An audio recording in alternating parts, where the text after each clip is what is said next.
me manipuler? Comment est-ce que je t'ai manipulé? J'espère que je vais y arriver. Je ne peux pas conduire. Je n'arrivais pas à croire que des gens prétendaient que c'était moi dans ces vidéos. Je n'ai jamais maltraité d'animaux, jamais. Bienvenue dans l'épisode 14. D'habitude, j'évite les longues introductions, mais soyez patients cette fois, c'est assez important. J'ai publié une série exclusive sur Patreon, très similaire à celle-ci. La série sur Patreon est beaucoup moins restreinte, et je peux montrer et parler de choses que je ne pourrais pas faire ici. Des épisodes de ce format seront publiés assez fréquemment et ils sont accessibles à tous les abonnés Patreon, ce qui veut dire que pour seulement 2$, vous avez accès à pratiquement tout ce que je propose là-bas, y compris un grand catalogue de vidéos exclusives et des versions longues des vidéos principales de la chaîne. Si vous optez pour un soutien annuel, vous bénéficiez même de 10% de réduction. Selon le moment où vous visionnez cette vidéo, le premier épisode est peut-être déjà publié ou le sera dans les jours à venir. Sans plus attendre, vous pouvez soutenir la chaîne totalement gratuitement en devenant abonné à la chaîne. Commençons.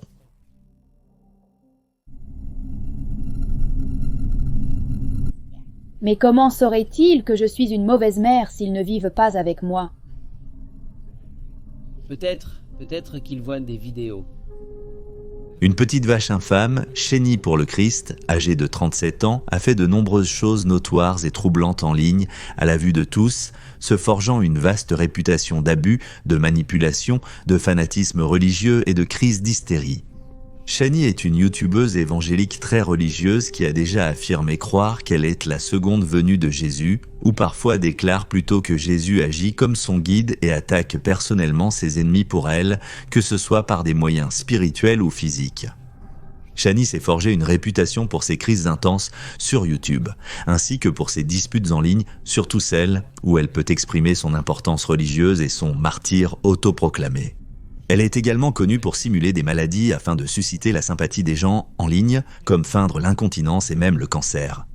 Elle apparaît en ligne aux côtés de son mari actuel, connu sous le nom de Le Révérend ou Ref, qui a confirmé que l'habitude de Chénie de simuler des maladies est bien réelle.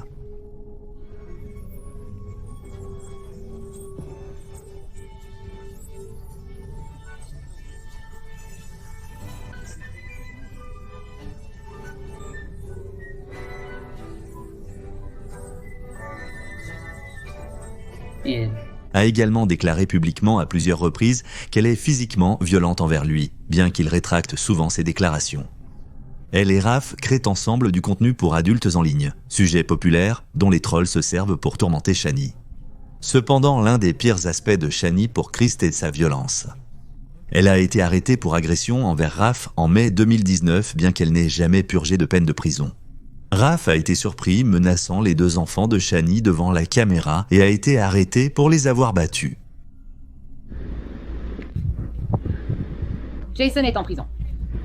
J'espère m'en sortir. Je ne peux pas conduire. On dit aussi que les enfants vivent dans des conditions sordides avec le couple et qu'ils urinent souvent sur eux-mêmes à des moments inappropriés. Chénie a confié ses enfants au service de protection de l'enfance pour rester avec Raph suite à son arrestation pour violence envers eux. Elle qualifie souvent le séjour de ses enfants auprès des services de protection de l'enfance de vacances pour eux. Et j'ai dû faire passer mes fils en premier, d'accord? Je ne parle pas souvent de mes fils, mais cela les concerne. L'historique en ligne autour de Chénie pour Christ est incroyablement vaste, avec plus de 100 pages qui leur sont consacrées sur Kiwi Farms, et la liste interminable de leurs actes offensants ne cesse de s'allonger. Chénie pour Christ regorge d'histoires tordues impossibles à couvrir dans une vidéo aussi brève. Mais avec des preuves de maltraitance, d'agression et du contenu troublant sur lequel les utilisateurs peuvent passer des heures, Chénie mérite d'être mentionnée, même brièvement, lorsqu'on parle du côté sombre d'Internet. Non, je ne suis pas un dieu satiste, non. Je sais que cette vidéo ne plaira peut-être pas à tout le monde, mais j'avance avec mon contenu et ma chaîne. Carole Leloup était une youtubeuse furie semi-populaire qui a rejoint le fandom en 2012 et a gagné en reconnaissance après avoir été interviewée dans une vidéo de Shane Dawson intitulée « Le côté bizarre de YouTube, les furies », dans laquelle Shane l'a interrogée sur le fandom furry. Tu portes ça tout le temps ou seulement à certains moments? Tu le portes au travail? Non, je suis cuisinier et plongeur, donc je ne veux surtout pas salir ça. Je le porte surtout quand je suis seul à la maison et que je m'ennuie. Je me dis, allons enfiler mon costume de fourrure, ou alors je sors en ville. Après la sortie de cette vidéo, Kero a vu son nombre d'abonnés augmenter de 100 000. Il a continué à produire du contenu furry pour sa base de fans grandissante, y compris en montrant ses 3 costumes de fourrure différents. Cependant, Kero deviendrait tristement célèbre en septembre 2018 lors des fuites de preuves Zuzadis. Les preuves de Zuzadis étaient diffusées sur une chaîne du service de messagerie chiffrée basée sur le cloud Telegram qui contenait des preuves montrant que plusieurs membres de la communauté furry participaient à des discussions sur « vous savez quoi ». Ils appelaient tout cela du « hardzo ». Dans cette fuite, on trouvait des messages montrant Caro exprimant le désir d'avoir des relations intimes avec des animaux morts, y compris des vidéos censées montrer Caro comme étant des actes violents sur un renard écrasé et sur son propre chien. L'argument de Caro face à cette fuite était que les vidéos trouvées montraient une personne qui ne partageait pas les mêmes caractéristiques physiques que lui. Cependant, pendant un certain temps, il a eu du mal à contester le fait que l'identifiant utilisateur Telegram et les historiques de discussion correspondaient à celui qui était connu pour être le sien. Et ces historiques comprenaient des photos des infractions que Caro aurait commises contre le renard et son chien. Caro a déclaré que son compte avait été piraté, mais c'était peu probable, car les historiques divulgués provenaient des serveurs de Telegram. Selon le youtubeur Ketorix, lors d'une confrontation, Caro a reconnu l'authenticité des historiques de discussion, mais a nié avoir commis les actes répréhensibles qui y figuraient, malgré la présence d'images prouvant ces infractions. Les preuves contre Caro et de nombreux autres membres de la communauté Fury impliqués ont été remises aux autorités. Caro a tweeté le 8 novembre 2018 pour confirmer qu'il faisait l'objet d'une enquête policière, puis il a de nouveau tweeté le 30 janvier 2019 pour annoncer qu'il quittait la communauté Furry en raison des accusations et de la mentalité toxique de cette communauté. Il a même vendu l'un de ses costumes Furry à un fan. Après 2 ans d'inactivité sur les réseaux sociaux, Kara y en est revenu avec une vidéo YouTube intitulée « Ma vue » dans laquelle il a proclamé son innocence et déclaré que s'il était coupable, la police l'aurait déjà arrêté à ce stade. Salut tout le monde, les 2 dernières années ont été riches en événements. Je veux prendre un moment pour expliquer pourquoi j'ai quitté YouTube avant qu'on entre dans les détails. On m'accusait de nouvelles choses à droite et à gauche et j'ai été complètement pris par surprise. Je n'arrivais pas à croire les accusations portées contre moi. Je n'ai jamais fait de mal à des animaux. Je n'ai jamais fait de mal à des animaux. Je n'ai jamais fait de mal à des animaux. Frérot, de quoi tu parles, mec? On suppose que Kara s'est sorti de l'enquête policière en évitant les questions des policiers et en refusant de donner la moindre information. Il a régulièrement mis en ligne des vidéos depuis son retour, ignorant son passé controversé et conservant toujours un groupe de fans qui compte actuellement près de 90 000 abonnés. Beaucoup croient en son innocence et la défendent, même après la fuite des preuves. Il a même récemment mis en ligne une vidéo YouTube intitulée « L'avenir de ma chaîne ». Dans cette vidéo, il prend la forme d'un VTuber et explique qu'il pense que les réseaux sociaux n'ont plus autant d'importance dans sa vie et qu'il ne porte plus aussi souvent de fursuit. Il a changé le nom de sa chaîne YouTube en Radiance car il pense que cela véhicule une image de positivité. Malgré les preuves en ligne suggérant que Carole a potentiellement commis des actes terribles contre des animaux. Il parvient à poursuivre sa carrière en ligne discrètement et tente d'échapper à son passé sombre et morbide. Ce sujet m'a été recommandé sur mon subreddit, n'hésitez pas à le rejoindre, le lien est en bas. Lorsque j'ai fait une vidéo sur le subreddit Erangstank, j'ai parlé du site web vers la fin de la vidéo. 32chan était un site web, une variante de 4chan avec une modération quasi inexistante. MaîtreChan est similaire. Il a été créé il y a environ 10 ans et a survécu au moins jusqu'en 2014. Les informations sur MaîtreChan sont très limitées. La meilleure description que j'ai pu trouver était sur Quora disant « MaîtreChan est un image board avec une véritable liberté d'expression ». Ici, les messages ne sont jamais supprimés ni censurés et les utilisateurs ne sont jamais bannis. À la place, MaîtreChan a son propre concept unique de modération, permettant aux discussions hors sujet et aux discussions sur le sujet de coexister sur le même forum sans partager le même espace. Si vous allez sur le site web, il affichera un écran large vide. Il n'existe quasiment pas de fil archivé ou de capture d'écran du site web. Je vais en dire plus dans un instant. MasterChan a déjà été discuté sur certains forums spécialisés. Selon cet utilisateur, MasterChan offre une confidentialité très particulière. Sur n'importe quel site internet comme Facebook, 4chan ou Reddit, chaque message ou publication que vous faites est enregistré dans une base de données avec votre adresse de protocole internet. Ceci est principalement fait pour modérer. Vous devez connaître l'adresse de protocole internet de quelqu'un pour empêcher la même personne d'abuser à nouveau du système. Cela signifie que quiconque, gouvernement, pirate informatique, propriétaire du site ou personnel technique, peut accéder à la base de données et voir tout ce que vous avez dit en ligne. Qu'est-ce que cela vous fait ressentir ? La personne affirme ensuite que sur MasterChan, l'adresse de protocole Internet a ses 2 derniers chiffres supprimés, est chiffrée et seulement ensuite stockée dans la base de données. Cela vous offre la meilleure protection parmi tous les sites Chan, puisque votre adresse de protocole Internet n'est censée être stockée que partiellement. Ils évoquent aussi la possibilité qu'aucune adresse de protocole Internet ne soit impliquée grâce à l'utilisation de plusieurs proxys et de Tor. Le seul forum de discussion plus approfondi que j'ai trouvé à propos de MasterChan était un subreddit. Là-bas, on comprend rapidement que plusieurs personnes se plaignent des utilisateurs sur MasterChan. Vous voyez, le problème avec l'absence de modération, c'est qu'il y avait constamment des images de contenu pédopornographique publiées sur les forums. Lorsque nous recherchons MasterChan sur Website Informer, il est également indiqué qu'il est similaire à Candy Doll Chain. Candy, Candy Girls ou Candy Dolls est un terme désignant des filles qui semblent mineures, mais qui ont en réalité 18 ans. C'est essentiellement une façon pour les prédateurs de se rassurer en pensant qu'ils ne violent aucune loi en s'adonnant à leurs fantasmes de cette manière. Sur le subreddit, un gars nommé Nude est mentionné. Nude serait apparemment le créateur du site web. Sur son Twitter, il y a eu quelques interactions entre lui et un compte nommé Enrif, qui gère un site web, censé être la seule tentative d'apporter la liberté d'expression au public, apparemment affilié aux sites Chan comme 8chan, 8kun, etc. Le manque de modération du site, censé favoriser la confidentialité et la liberté d'expression, a entraîné sa fermeture rapide par les autorités. Comme vous pouvez le constater, le gouvernement néerlandais a contraint les hébergeurs de MasterChan à fermer le site. Sur Twitter, il dit qu'une enquête est en cours. Depuis, le site n'a jamais été restauré. De plus, en raison de l'implication de la police, toute archive de MasterChan a été complètement effacée d'Internet. Vous ne pouvez rien trouver via Google ou Wayback. Le subreddit MasterChan est aussi dans un état étrange, car le nom d'utilisateur n'est qu'un tas de charabia, et bien qu'il ait compté plus de 250 membres selon la description du sub, il n'en reste plus que 4. Beaucoup de publications et de réponses sur le sub proviennent également de personnes qui sont bannies. J'ai déjà abordé ce sujet dans la vidéo précédente, mais cette fois, j'ajouterai des informations différentes. Damien Léonard, connu sous le pseudonyme Jesse Slaughter, publiait dès l'âge de 10 ans des vidéos en ligne sur ses goûts musicaux, la mode et les histoires de la scène festive locale. Jesse a attiré l'attention sur Fortune en 2010 avec une vidéo sur sa relation avec Dave Vanity, de son vrai nom Jésus David Torres, chanteur principal de Blood on the Dance Floor. À 27 ans, Dave était au cœur de rumeurs circulant sur MySpace et des sites de potins en ligne à propos d'un drame dans le circuit. Qu'il entretenait une relation intime avec Jesse, alors âgé de 11 ans.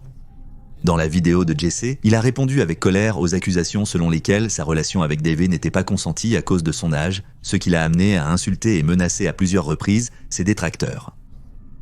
À tous ceux qui me détestent, d'accord ? Devinez quoi ? Je suis heureuse dans ma vie, d'accord ? Si vous ne pouvez pas comprendre ça et arrêter de me détester, vous savez quoi ? Je vais vous coller un flingue dans la bouche et vous faire une cervelle en smoothie. De nombreux utilisateurs de Fourchan ont contesté l'affirmation de Jesse d'être en couple avec le chanteur en raison de l'illégalité ou de leurs jugements sévères envers Jesse. Les utilisateurs de Fourchan ont divulgué les informations personnelles de Jesse, conduisant au harcèlement de son domicile par des trolls et des menaces téléphoniques. La vidéo qui a vraiment lancé le harcèlement contre Jesse était une vidéo virale intitulée « Yedan a merdé », dans laquelle son père apparaît et s'adresse avec colère aux trolls de Fourchan, créant ainsi les mèmes « Les conséquences ne seront plus jamais les mêmes. Vous avez été signalé à la cyberpolice et vous avez vraiment merdé. »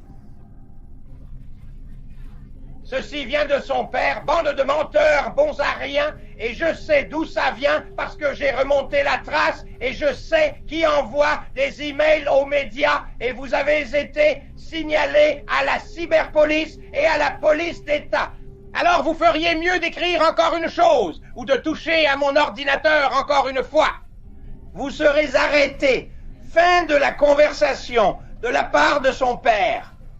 La vidéo a atteint 1 million de vues en une semaine sur YouTube et l'attention négative envers Jesse a augmenté de façon drastique. Jesse a rapporté qu'ils ont perdu la plupart de leurs amis dans la vraie vie et qu'ils reçoivent des menaces constantes. Jesse et la maison de sa famille ont finalement dû être placés sous surveillance policière. Au début de 2011, le père de Jessie les a frappés lors d'une dispute, leur laissant les lèvres en sang et enflées. Son arrestation pour violences envers eux a suivi, et il est décédé d'une crise cardiaque en garde à vue. Après des années d'accusations de conduite abusive, Davy Vanity a finalement fait l'objet d'une enquête du FBI en 2020, avec Jessie, désormais Damien, parmi un groupe de personnes qui ont dénoncé le harcèlement et la manipulation constante de Davy envers des filles aussi jeunes que 10 ans, 10 étant l'âge de Damien lorsque les abus ont commencé. Vous la connaissez peut-être sous le nom de Jessie Slaughter à ses débuts sur Internet. Son vrai nom est Damien Leonard et elle nous rejoint maintenant. Han prend place avec Chris Hansen. Damien, merci beaucoup d'être ici ce soir. Merci d'avoir eu le courage de venir. Je dois te dire que les commentaires sur YouTube ce soir sont incroyablement encourageants. 10 ans après que Damien soit devenu un mème viral et la cible de trolls, l'accusant de mentir sur sa relation intime avec Davy, la vérité peut enfin sortir et être entendue. Cependant, l'horrible harcèlement que Damien a subi en ligne alors qu'il faisait face aux abus de Davy ne pourra jamais être effacé ou réparé. Les affaires troublantes sur Internet ne sont pas toujours récentes. Depuis cette affaire de 1998, les boutiques en ligne sont en hausse depuis le milieu des années 1990, avec Internet permettant à presque tous de lancer leur entreprise. Chris Marcus, 17 ans, a fait exactement cela. Originaire de Vermin, il a lancé une boutique en ligne spécialisée dans les radios Citizens Band et les pièces détachées. Bien qu'il dirigeait la petite entreprise depuis sa chambre dans la maison de sa mère, Sheila Rockwell, à Fairhaven, il se présentait en ligne comme un père de famille marié de 27 ans, propriétaire du Citizens Band Shack, un supposé magasin physique. La réalité, c'est que le Citizens Band Shack n'a jamais été un véritable magasin. Il n'a existé qu'en ligne. À travers le Citizens Band Shack, Marcus s'est forgé une réputation et pas une bonne. Il annonçait souvent les produits de manière incorrecte et les rares articles qu'il expédiait étaient défectueux ou ne correspondaient pas à la commande du client. Il s'est aussi fait une réputation d'être arrogant et désagréable sur les réseaux Radio Citizens Band. Sa réputation en ligne est devenue si négative que plusieurs acheteurs mécontents ont signalé Marcus à UPS pour ses activités frauduleuses. Cependant, cela n'a jamais eu de conséquences et il a continué à gérer le local Citizens Band. Marcus a continué à arnaquer les gens avec des produits de radio Citizens Band jusqu'en mars 1998. UPS lui a livré un colis le 19 mars avec une adresse d'expéditeur indiquant Samantha Brown de l'Ohio, un nom et une adresse qu'il ne reconnaissait pas. À l'ouverture du colis, il a découvert un engin explosif artisanal qui a explosé, le blessant ainsi que sa mère. Sa mère a survécu à l'explosion, perdant plusieurs de ses doigts et une partie de l'un de ses genoux. Malgré l'intervention rapide de la police après avoir vu de la fumée s'échapper de sa maison depuis l'immeuble voisin, Marcus a été mortellement blessé. Avec cette affaire étrange attirant l'attention, le FBI s'est efforcé d'identifier le coupable du crime de Marcus. Les enquêteurs se sont intéressés à Chris Dean, un routier de 35 ans de l'Indiana, qui s'était plaint récemment à ses amis d'avoir été escroqué de $400 par Marcus lors de l'achat d'une radio amateur. Heureusement pour le FBI, Dean a laissé une trace évidente de sa culpabilité malgré tous ses efforts. Chez Dean, à Pearson, dans l'Indiana, un paquet de piles de 9 volts correspondait au numéro de lot des piles retrouvées dans l'explosif artisanal, ainsi qu'au même type de fil, de tuyaux et d'écrous hexagonaux utilisés. Le FBI a même retrouvé un fichier que Dean avait utilisé pour imprimer l'adresse de Citizens Band Checks et l'étiquette de retour au nom de Samantha Brown, ainsi qu'un fichier contenant des instructions sur la fabrication d'un engin explosif. Avec les preuves accablantes, Dean a fini par plaider coupable et s'est même excusé auprès de Sheila, la mère de Marcus, pour son acte.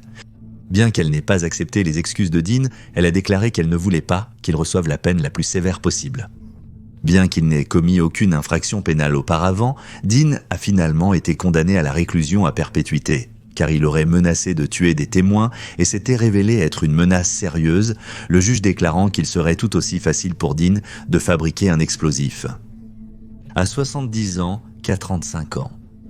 Alors que la perte de contrôle de Dean semblait être le cas d'un homme dangereux qui finit par craquer, Internet a offert non seulement à un garçon de 17 ans la possibilité de monter une arnaque, mais aussi de rencontrer une fin prématurée, aux mains d'un individu instable.